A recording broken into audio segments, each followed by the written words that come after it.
Okay, students, so this is our week 3 Wednesday daily language practice. The very first sentence is asking you to correct it, as well as the second one. Let's take a look at number 1. My friend Mr. Murphy visited churches in Canada, China, and Japan.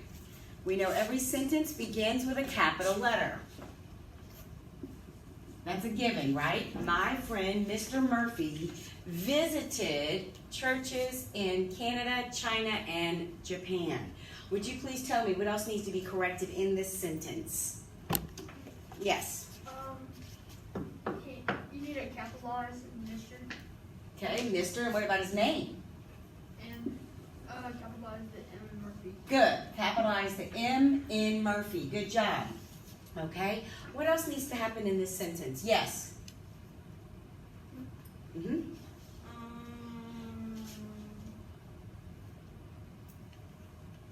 What's going on there? There needs a comma after Murphy. After Murphy? You are right. We're going to talk about that in just a minute. Yes, Andrew. There needs to be a comma between Canada and China. Okay. Canada, China. Okay. Perfect, because that's comma in the series. Canada, China, and Japan. Yes, sir. It needs to be a comma after and. No, and we're going to talk about that. Because I know your teachers taught y'all that, I think they were telling you you need to always have a comma before the word and. That isn't always the case. You need to make sure that it is a comma either separating in a series with the word and, or you need to make sure that the comma you're using before the word and connects two independent clauses. Yes? Canada needs to be capitalized. Which Canada does? Anything else? And China and Japan. Canada, China, and Japan are all capitalized because they are the name of countries, right? They are proper nouns. Very good. What else is happening here? Talk to me.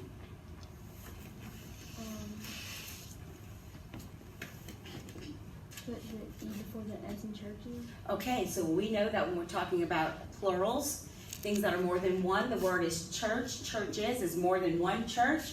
It ends in CH, so we're going to add ES. Churches. Perfect. Okay, my friend Mr. Murphy visited churches in Canada, China, and Japan. We're going to have an ending punctuation mark, guys, which is a what? Period. Of course, easy breezy. Got that.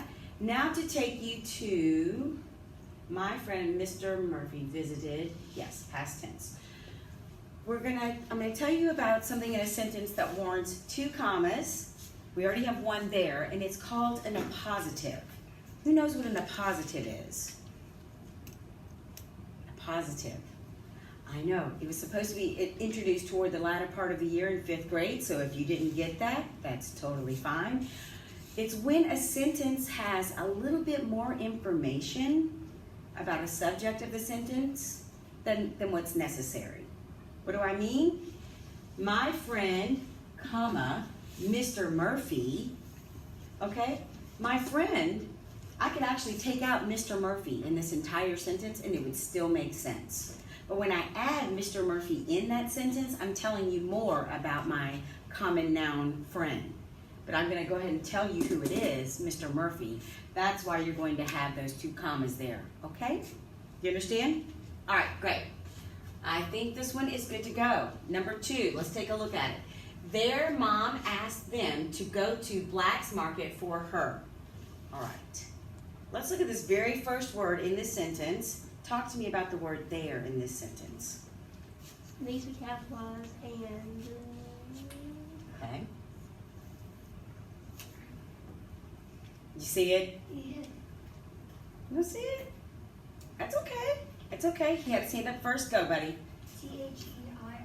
Why is it T-H-E-I-R? That means like over there. That means like a place, doesn't it? T-H-E-R-E. And we're talking about possession, their mom. So it's T-H. E-I-R. All right.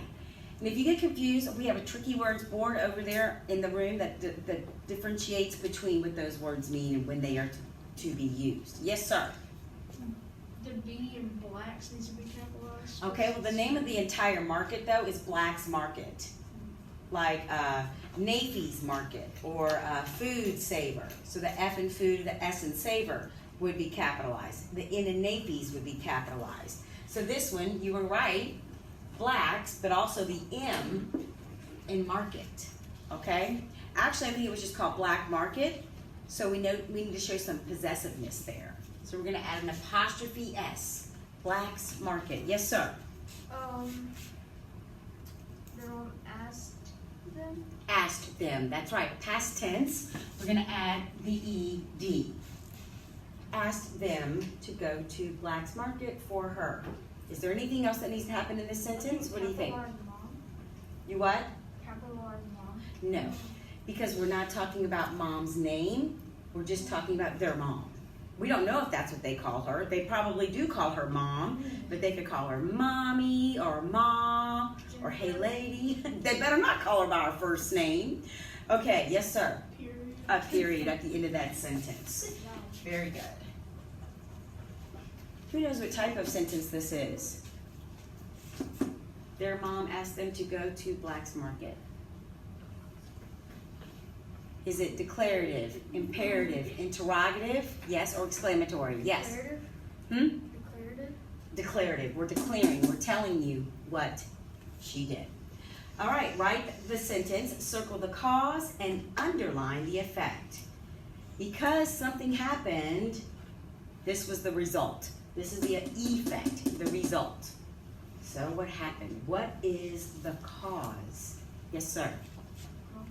What is the cause in this sentence? The campers had to be rescued after they wandered off the trail and became lost. Well, because they wandered off, what happened? So they were lost, right? They were lost. We know, okay. And how did they, you want to tell me what the effect? Yeah. They got rescued. They got rescued. Or they had to be rescued. Very good. Excellent. Last one. No, we talked about this one. Singular or plural. We talked about what a phenomena is. I gave you some of those examples. The Loch Ness Monster, ghosts, the third world, a new dimension. Those are all phenomena. Yes. Plural. Well, they're asking if it's singular or plural. If you don't even know what the word means, you kind of just, well, you have a 50-50 chance either way. But it is plural. Okay, phenomena, a bunch of, like if you watch a magician and he does a bunch of magic acts, he has a bunch of things that you just don't know. It's a phenomenon, it's a question, it's a mystery. So that makes it plural, phenomena. If it's singular, like the Loch Ness Monster, that's a phenomenon, N-O-N. It's a mystery, we don't know a lot about it. Okay, last one. Write the past tense of the verb teach. So if I were taking notes, past tense, teach. So if you were here on Monday, I what you? Teach. Say it. Teach. You think so? What is it? Taught. Taught. I taught you on Monday about some famous failures, and also we watched the video and talked about Steve Jobs and his commencement speech. So, that's okay, you tried, I love that. It's taught, T-A-U-G-H-T. So that is the past tense, because I already did it, right? And so the proper way, standard English says, I taught you that information on Monday when you were here. So, but today I'm going to teach you something new. You got it? All right. Pardon me? Exactly. What are you going to teach me? What am I going to teach you today? Oh, you just hold on to your hats.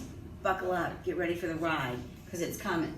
Please take your notes and make your corrections for your daily language for Wednesday. Does anybody have any questions? All right, we're ready to go. Go ahead. Make sure it's in the right place, though.